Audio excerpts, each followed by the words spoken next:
Hello, I'm Kamal Santamaria. This is Counting the Cost on Al Jazeera, our weekly look at the world of business and finance. This week, Greece is the word. It would be dangerous for Greece, but it could be catastrophic for the European Union and the world. One country threatens to bring down a continent. We look at Greece, its debt, its effect on so many other economies, and where it goes to from here. And what about the Greek people? Forget the politicians and the economists, this crisis is biting hard for Greeks of all walks of life.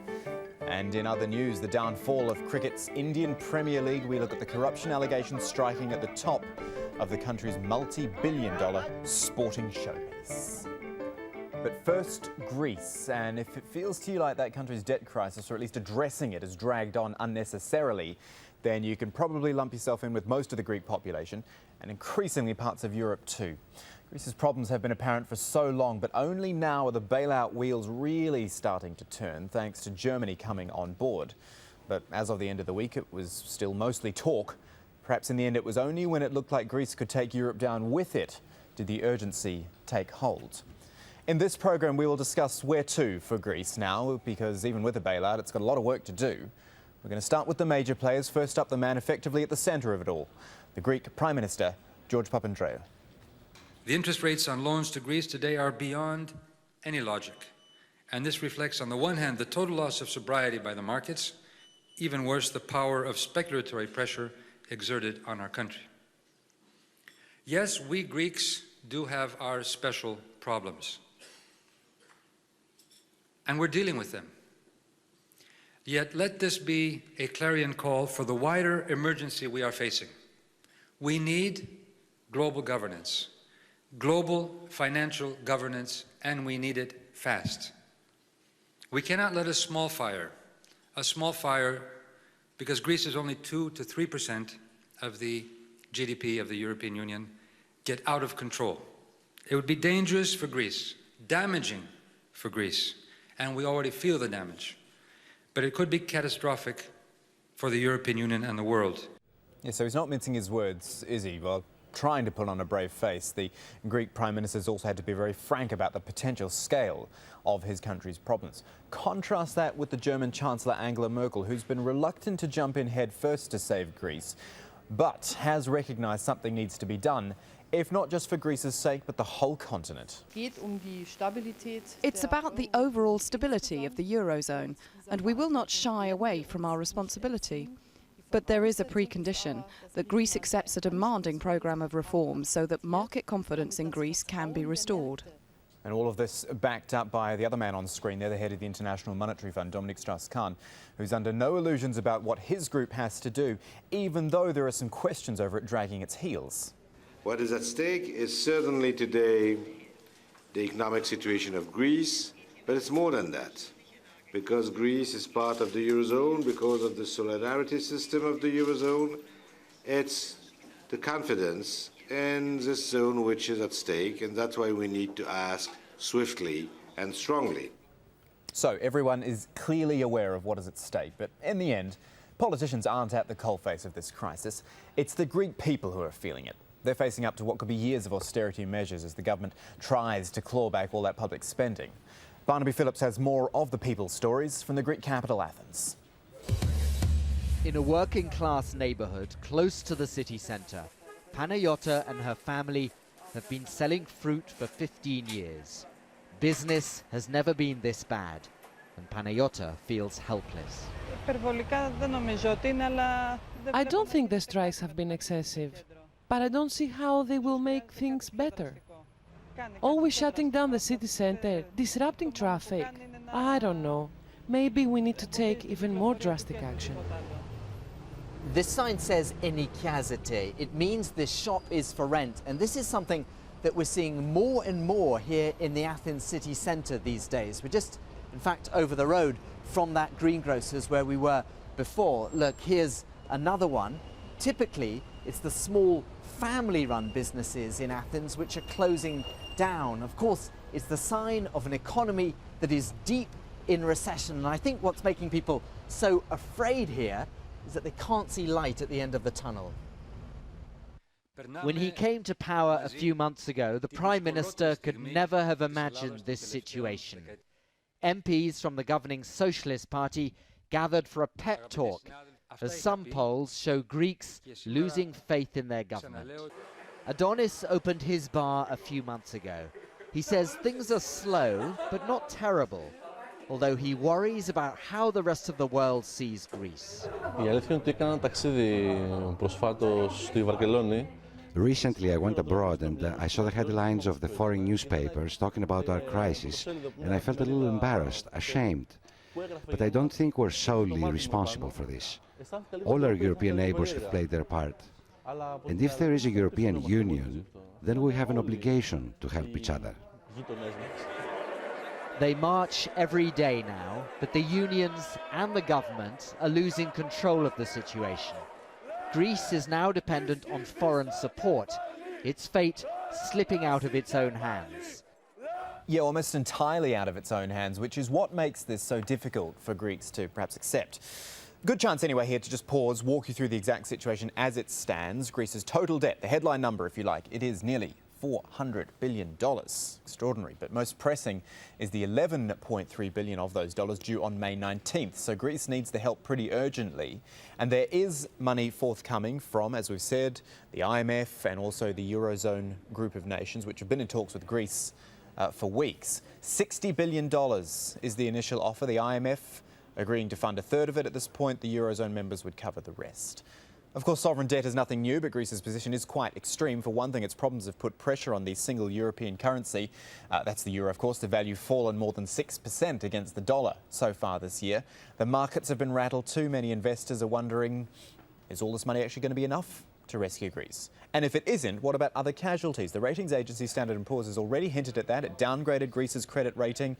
It chopped Portugal's bond rating 2 notches, and then Spain as well, with its ballooning debt also worrying many.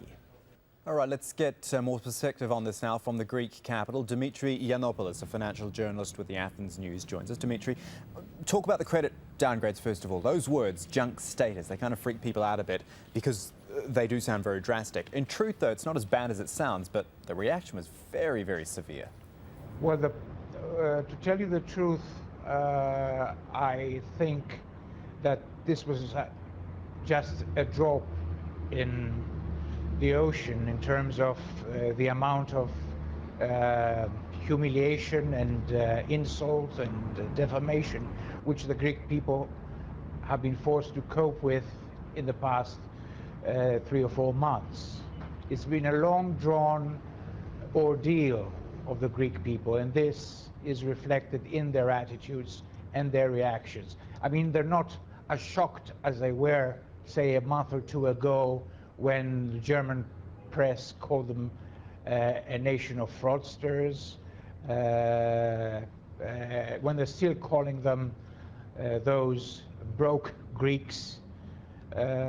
So the idea of being termed junk as a nation is not something that comes as a shocker.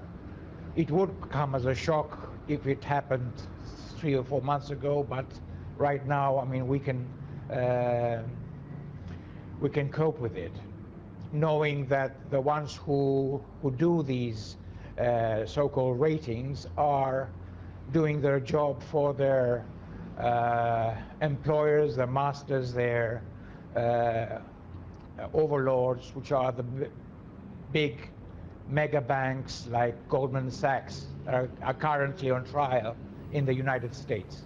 Do Greeks feel the pressure, though? The pressure that, and you know, you hear it coming from Angela Merkel, you hear it from Dominique Strauss. They're basically saying this situation could affect Europe in a very, very big way. It's almost as if there is all this pressure being put on Greece, when right now Greece can't actually do an awful lot for itself other than politely holding its hand out.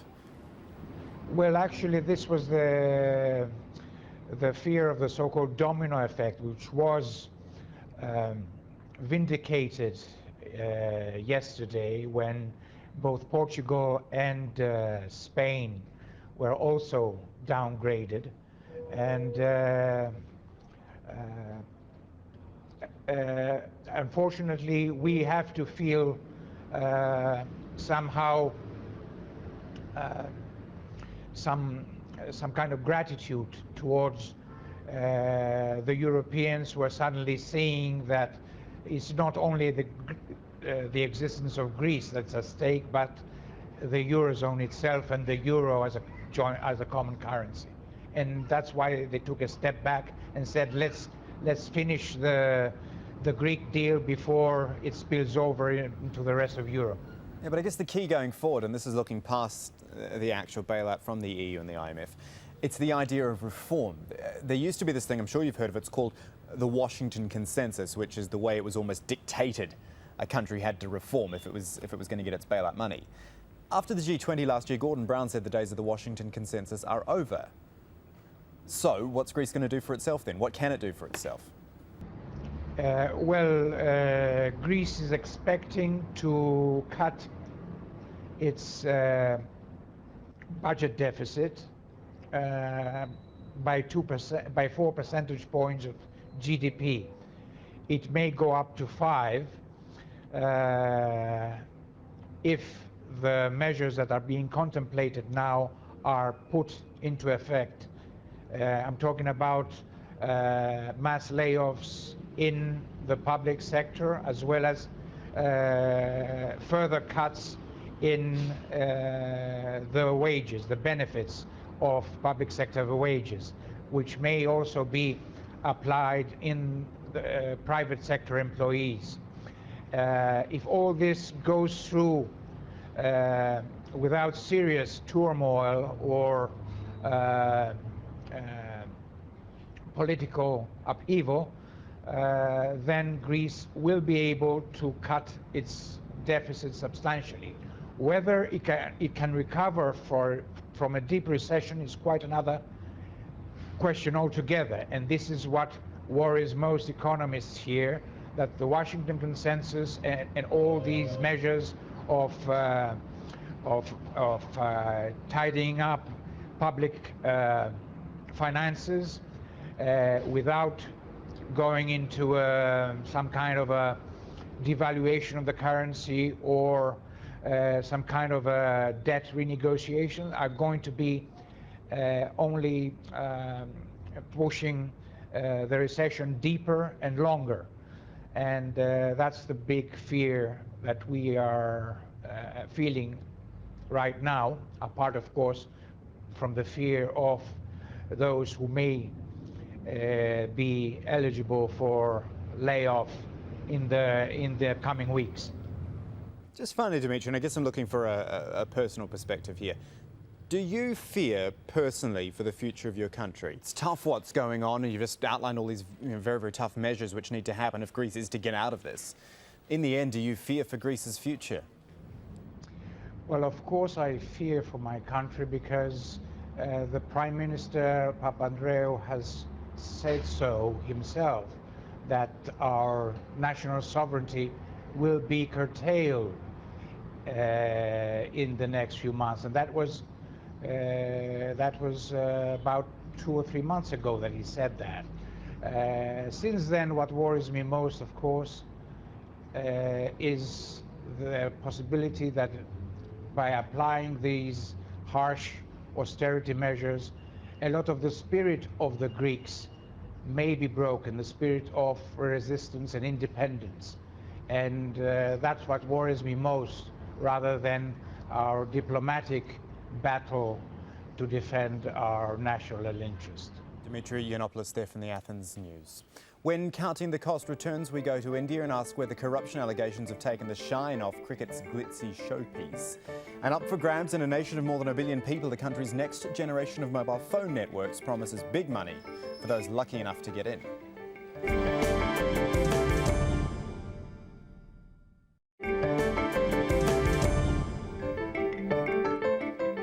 Welcome back to Counting the Cost, your weekly business stop here on Al Jazeera.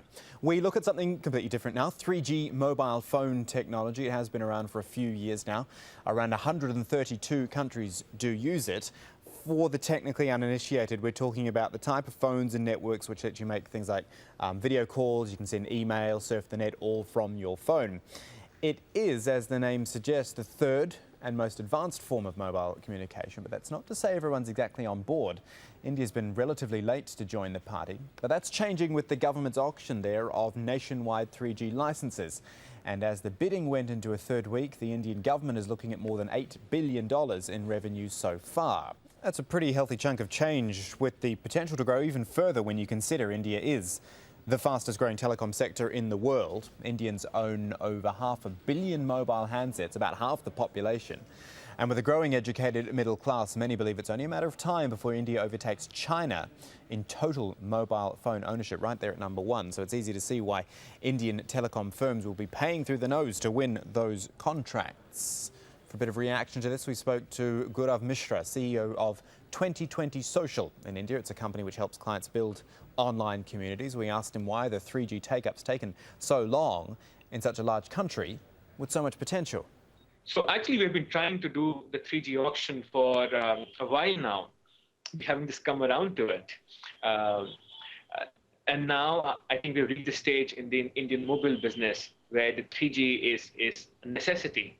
So far, the focus has been on increasing the penetration of mobile phones. But now more than 500 million people in India have mobile phones. And as the mobile story changes to data, and as more people have higher-end PDAs and smartphones, and data has become a larger part of their mobile phone use, especially in the metros, it's critical that we move to 3G to avail of some of these same high-end data services, which are standard in most parts of the world. I don't think more than 100 to 150 million people in India will really benefit from some of the 3G services in the next couple of years. But it's a big part of laying down the foundation for bringing internet access to the next 500 million people. We want to look at sport now because the issue of sport and money has been quite badly tarnished in the last week or so. We'll talk about cricket's Indian Premier League in a moment, but I also want to draw your attention to the sport of rugby league in Australia, where an extraordinary case of out-and-out fraud has gone down. Champion team the Melbourne Storm was found to be paying its players in excess of what the competition rules allow. They have a yearly salary cap, which prevents any one club from buying up all the best players. Turns out Storm had overpaid its team by $1.5 million over 5 years and had hidden it by creating an entire second set of false contracts, which it showed to officials, while the real inflated contracts were hidden at the CEO's house. The punishment was tough. Melbourne Storm was stripped of 2 of its National Rugby League titles. It was fined almost $500,000. It also has to return $1 million worth of prize money from those titles. And to add insult to injury, it will play out the rest of this season without earning any competition points. So as you can see, just plain old fraud there, and it has affected the club, which has lost its major sponsors and faces a backlash from fans and opponents. Then you've got the much higher profile game of cricket, the star-studded multi-billion-dollar Indian Premier League, the IPL, which was rocked by allegations of corruption and match-fixing by none other than the man at the very top. Rahul Pathak has more on that from Mumbai.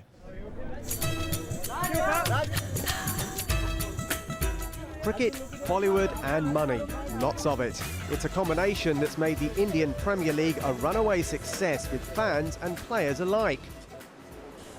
Obviously there's a lot of revenue being raised or turned over and passed. It's obviously there's a microscope on that in the IPL at the moment, so that'll be interesting to see what the outcome of that is. But yeah, it's changed the face a little bit, and it's changed, potentially the direction that players go.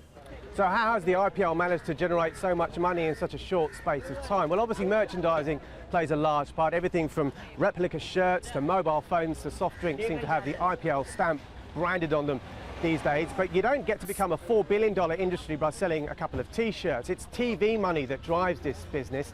Last year, the multi-screen media group paid the IPL just over $1 billion for the right to screen matches in India for the next 9 years. Added to that, you've got franchises buying IPL teams for anything up to $300 million. With all that money around, you can buy an awful lot of T-shirts. It's also made this man very rich, the IPL commissioner and chairman, Lalit Modi. For 3 years, Modi seemed untouchable as his creation made a fortune for his paymasters at the Indian Cricket Board, the BCCI, and made some of cricket's biggest stars very rich very quickly. Well, while Modi was raising all this money, no one in India was raising any concerns. Well, that was until a few weeks ago when he revealed on Twitter the confidential ownership details of a new IPL team.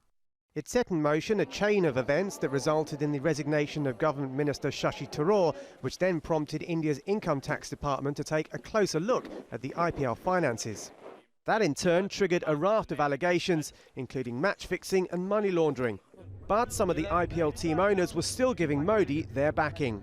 I wish that there would be a proper, calm and comprehensive inquiry, and I believe that those who will read the report of that inquiry will then realize that this is a storm that is quite unnecessary. The spectre of corruption didn't dampen the fans' enthusiasm as thousands flocked to the final to see the Chennai Super Kings beat the Mumbai Indians, but there was still one more twist to the tale as it was announced that Lalit Modi was to be suspended pending an investigation into the corruption scandal.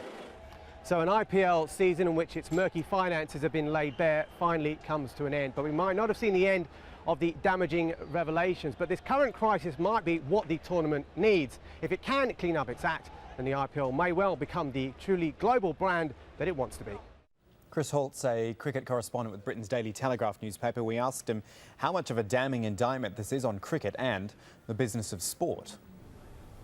Well, I think sport has probably sold its soul to the highest bidder, not just cricket. That obviously happens in Premier League football and in many other different sports. I think that 2020 cricket has come along at a certain period in time when people perhaps want their entertainment quicker and faster. The different sums of money involved have obviously taken it to a different level in a commercial terms, but I think also we have to remember that India has changed and changing very quickly as a country. They really wanted a competition that they could be proud of. They wanted to attract the world's best players to play in it, and really these things have all combined at one time, and I think the IPL will go on. The IPL will continue to be hugely popular, as your report said. It's still very popular with the supporters in India. They're not really that bothered about the goings on of the business side of things. So I think it will continue to grow. It will continue to be a presence on the world scene. It's just maybe its wings have been clipped a little bit over the last few weeks.